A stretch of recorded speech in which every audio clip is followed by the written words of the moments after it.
There seems to be a concerted effort by the new federal Labor government to accelerate our military build-up. It seems as if they've decided to take the baton from the Morrison government, and they seem determined to follow on from what Peter Dutton has established. The Albanese government will announce by March, as we've discovered this weekend, what nuclear submarines will be getting, either from the US or Britain, and when they will hit the water. Although, I've got to say, I'd prefer Peter Dutton to be in charge of all those projects. The UK has already dispatched an aircraft carrier strike group led by the HMS Queen Elizabeth to the region, and they'll station 2 new patrol vessels in the Indo-Pacific region soon as well. And even the French are replacing their Falcon 200 air fleet, adding 6 new patrol vessels and renewing their Navy's surveillance frigates by 2030.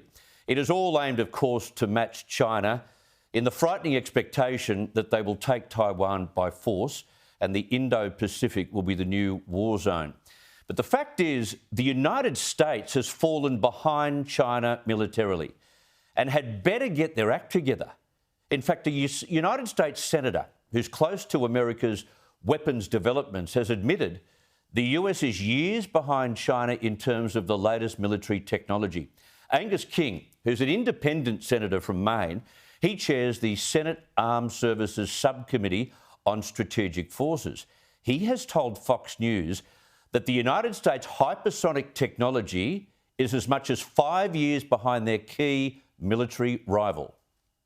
We're probably, I think, 5 years behind in terms of where the Chinese are. They don't mind failing in tests. We have this idea that we got to get it exactly right and every test has to be a success. They have a series of failures, one of which they learned something. Now, Senator King is a good guy. He has been prosecuting America's hypersonic plans, not only the slow testing performances, but the fact that there's a real lack of investment in the hypersonic space. Meanwhile, Russia unleashed its latest hypersonic missile on the Ukraine. You'll recall that was about 3 months ago.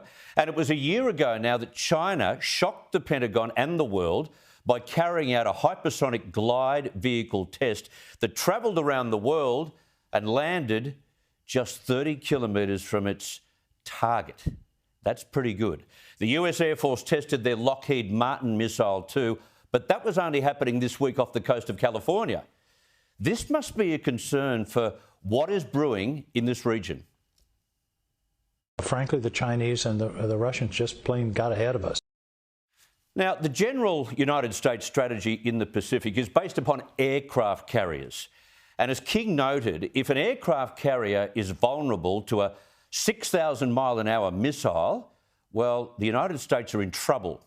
And that makes these hypersonic missiles quite astounding and unstoppable. They travel at 5 times the speed of sound, or close to 10,000 kilometres per hour in the upper atmosphere. It is unmatched military supremacy that can target and destroy anything, anywhere on the planet in less than an hour, literally. And they will be capable, of course, of carrying and activating nuclear warheads. It's a superpower arms race, the like of which we have not experienced before, and it's one the US must be able to win. Even if the UK, France, Japan, India and Australia boost their military capabilities, if the US cannot at least match what the Chinese produce hypersonically, well, the region will belong to the Chinese. It'll be a matter of how much of the Indo-Pacific they want. Senator Angus King seems to be the hope of the side and has promised to maintain pressure on the US Defence Department. But it's the Biden administration at the top. It's that administration which seems unwilling or too impotent to keep up with the pace of development. If war does come to the region, and let's hope it does not, it's hypersonic technology that will dictate supremacy. And maybe it'll take a change in president or even a change in government to make the US militarily competitive again. And don't think for a second the Chinese don't know the advantage they now hold.